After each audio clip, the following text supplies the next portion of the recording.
Welcome to the building of the TLR 8ight-E 3.0.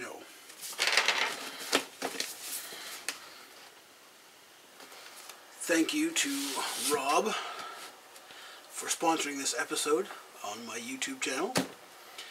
This is his kit. I am going to build it for him. So when I'm done, this is his, of course, but I get to unbox it, build it, and show it to you guys. Alright, welcome back guys to the TLR 8ight-E 3.0. We've got so far bags A, B, and C done. Now time for everyone's favorite bag, the D bag. So, we're going to throw stuff apart here and get this smashed together. It's going to be a lot like the front end, just without the steering. So looking at the instructions, they show the left side and right side diff housings, or diff halves, being built. So we're going to get that done right and smartly. Now something totally different for the 3.0 kit is to give you some nice option parts. The first one we found so far is these metal inserts. They're for the diff case. The rear has a offset, instead of a center shaft pinion, has an offset pinion, and these are version 2. You can see them there, right there. And these are aluminum. They're all nicely anodized, and makes it much stronger and less chance that your rear differential is going to strip out.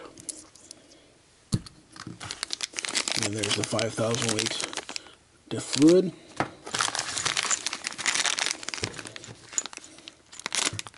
And the bag within a bag within a bag. Oh, don't go anywhere. Shit rolling around on my table here. Alright, so there's the gear. Now, if you looked at the front diff, you can go back and look at that if you want. You notice this spur has the teeth on the wrong side. The other one, the front differential, it was on the smooth side here. And the chamfered screws, you can see where the screw chamfers are, that was the other side. But the rear differential is reversed.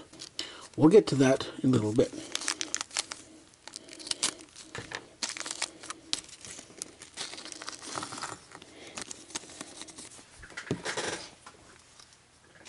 So we have lots of little bits here, and we're just going to start building like we did before. Looking at the instructions, there again we have the same thing. There's the outdrive, the bearing, then the one side housing, the rubber O-ring, the washer, and then the drive gear. So we're going to lay that out here. Now you notice the angle here, the little stub is where the bearing goes. So we'll grab one of those bearings, like so, and make sure that seats on nicely there. From there we can install the drive cup, and then flip it over.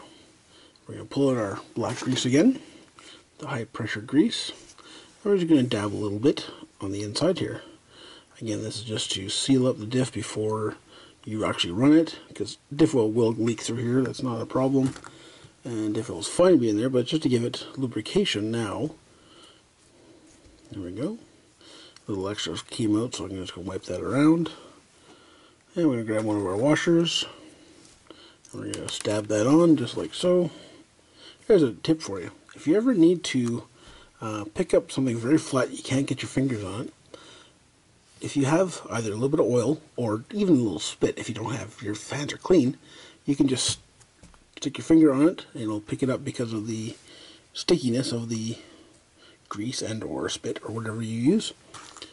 Now we're going to rifle through our parts bin for the little small pins, so they look like.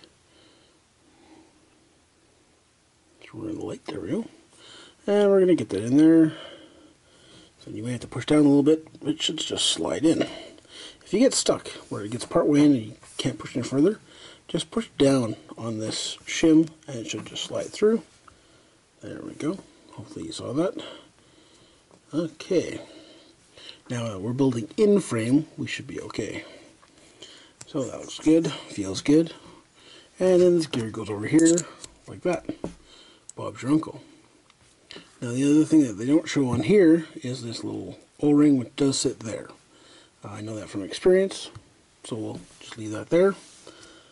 Now the next one is this case. There's the case one, which is here. And again, we have the drive cover going in, the bearing. Again, this is all plastic out of that centerpiece, so we're going to get the other bearing.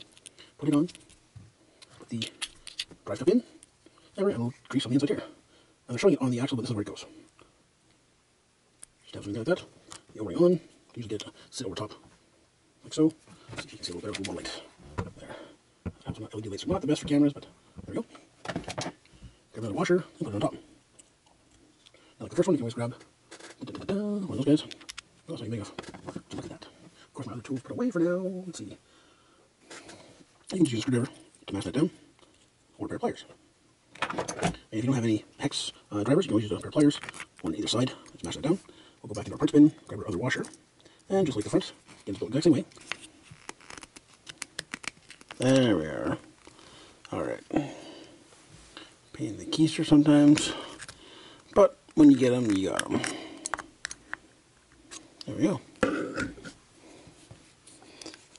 I just may have had a bit too much grease in there. And then we get our gear. Just take that on there. And we're good to go. So, without changing the page, I know what's next, which is the cross pins. And the little bevel gears. Again, they go facing in.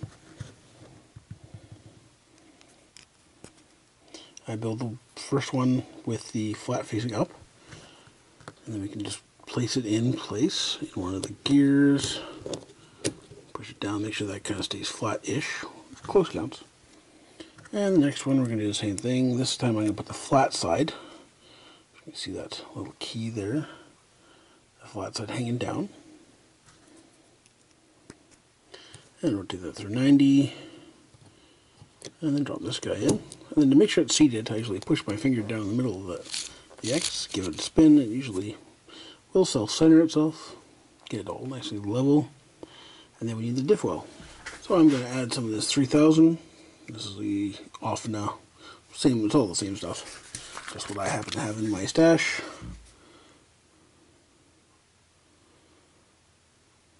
Now the big key with tuning your diffs that I found, this is kind of personal experience with the 8 scale buggies, is the lighter the rear diff, the more rear traction you have, the more the car will want to hold the rear end in place around a corner. The stiffer it is, the more posi traction you have, both rear tires going the same way. So again, there we go, looking at the oil being a little bit more. Giving it a minute, usually we'll let it settle back into the crevices. So yeah, not too much, because you really don't want it to squirt out like it did the first time. So there we go. And then these two can go together. Get this little shunk over there, give it a squish, make sure it doesn't squish out, and make sure it doesn't. So that's perfect. So there we go. Now we can run in the 4 screws. And that will be different. And then the focus. I think we need here. And the hard way. So this one this way.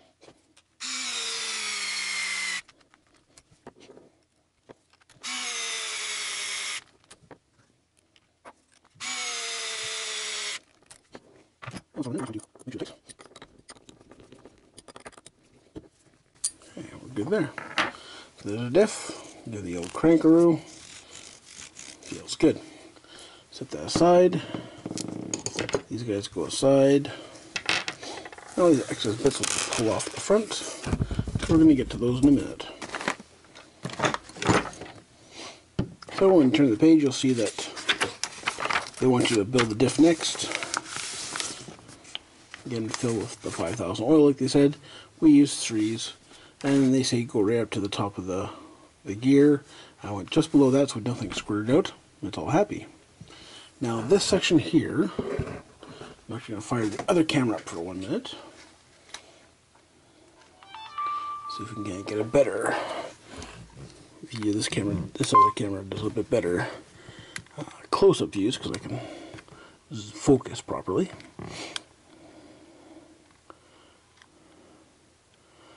So you can see we've got the outer gear, which is on the pinion side, a bearing, the outside case. Then we have some black grease spots. They want us to put black grease on. There's a pinion and the inside bearing. Again, some black grease on it. And here's where it gets interesting. There's that middle piece right there, one of them. Now this flange one is on the side that has the gear on it. And then there's one shim. And on the other side, there's one shim. Now if you look down here, they've given us a whack of shims. There's, what is it, 1, 2, 3, 4, 5. Maybe there's 6 there. Now this is to tune the differentials pressure on the pinion. So we go back into here, this gear, the big spur gear here, needs pressure onto here. Because it's on the outside, it has some different torsion, so more rotation on that gear, and has more chance of stripping out. So we can tune that in just by adding and removing shims on each side. We'll put together one in each, just because that's what they've got. And here they show on the side that you're given over here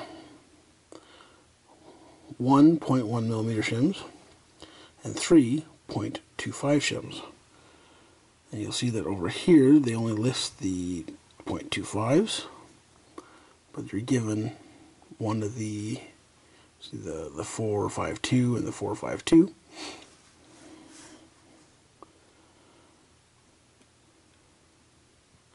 And the note up here, they say to prevent fine dust from coming in, thin bead of grease along the edge of the entire gear case.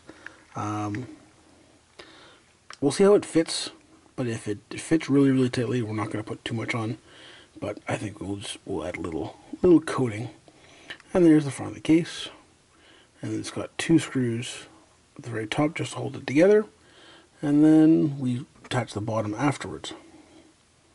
So we'll get that done. Here's some other notes here. You can read through those. Again, it comes with the 2.25 mil shims. We also advise the gear mesh. Oh, this is why they were given more.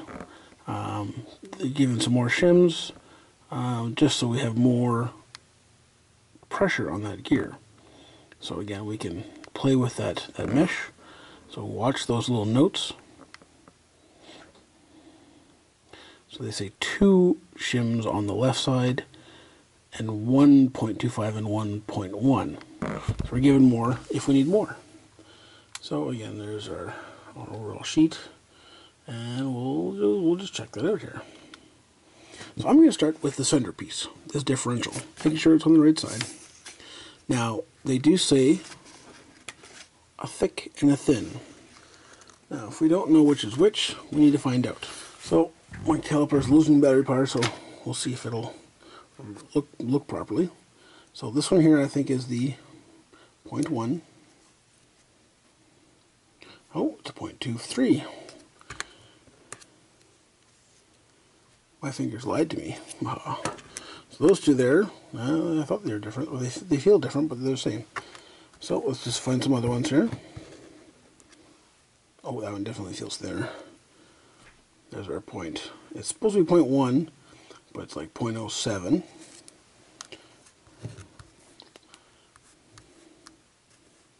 Come on. There we go. There's a 0.07. That's a 0.25. I can feel that in my fingers. Now that I've identified them by eye, and that is a 0.1. So they give us 3 of each.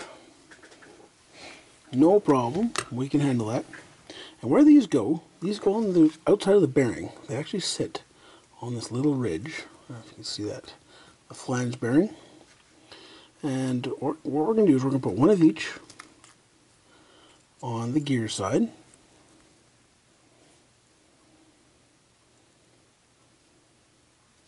Which is they call the right side. So you're looking from the rear of the car.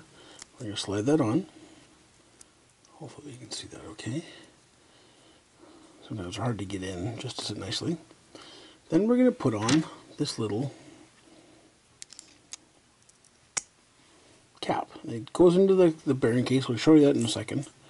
And that now will locate this differential in this bearing housing, or in the differential housing.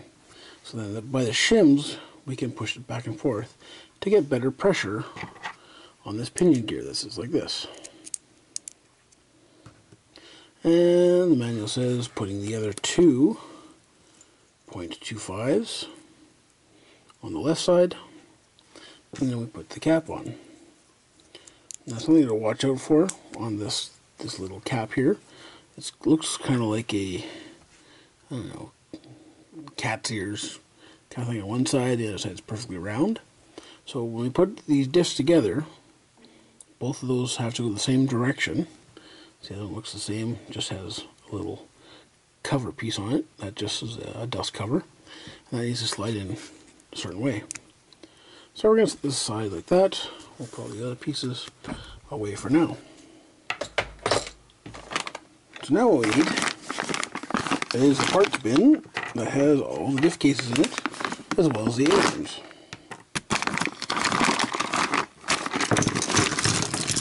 Oh, hello. Pieces flying everywhere. Alright. So, ailerons you can stick over there. These are for the wing mounts. There's the rear brace. Very nice. A couple rear hubs. And here's the diff housings. So, here's what they look like. One side, here's the pinion hole. Now you notice the pinion on the one side, oh sorry, the pinion on the front side of this is off to the, would be the right side if you're looking for the back of the car. So when you put this together, like that, you'll see this one looks round, looks very nice. But this side, it's round as well, you're looking just this way. But when you look this way, it's kind of offset. So we have this little hollow here we have to fill up. So that's where that one piece goes, this little odd piece. So, like the front diff, grab myself a screwdriver and we'll seat these bearings. Oh, well, that one's no good. So, other thing you can use is a pair of pliers, because it'll just sit on the end and it'll push on the inside. Now, that's not the best way to put a bearing in, but it works. That one went in really easy, so that's fine. I'll try this one by fingers, and there we go. Bob's your uncle. Now I am going to put a little bit of black grease just on the inside of this one, because this is where we want some extra protection, because it does rub, or has the potential to rub anyway, on the inside of that section. There we go. So that's in. Now I'm going to put a little bit of black grease here on, again, every quarter or so, because you spin it a couple times, it'll work its way around. And how we insert this is we make sure those little ears are facing up, if we can. It's hard to do. There we go. Or facing one direction, and we just slide it in. As long as that stays straight, see how it turned there on me? I gotta keep this metal piece straight. Tuck it in a little bit and go to this side. Pull it out just so it'll drop into its spot. It's hard to get in there. There you go. Come on. Alright, it's being a pain. So, a little pressure. Sometimes the case has to be just flexed just a little bit. Not what I want to happen. Ah. Bah humbug. Okay, I just want to start that one ever so slightly. There we go. And then we'll get this one straightened back out again.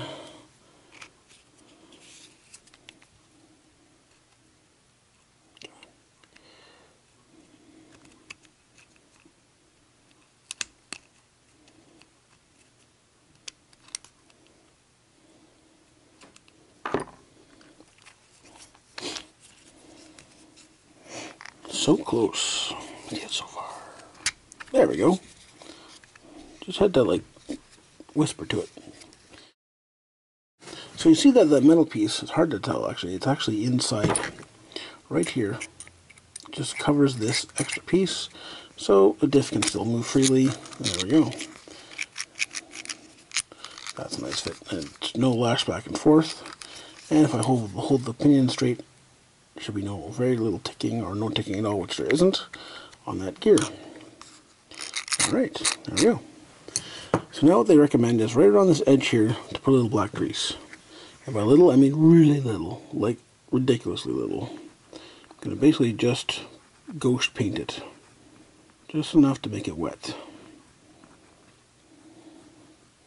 You don't want so much that's going to squeeze out and cause problems.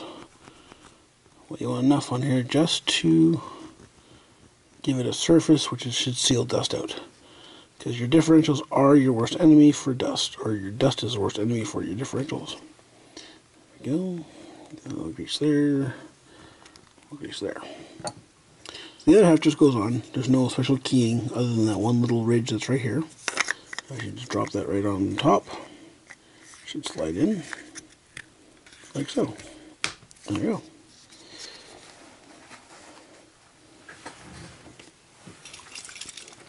Now I need a little more light clean there just to get rid of some of the packaging grease that's on the area I want to apply Loctite to.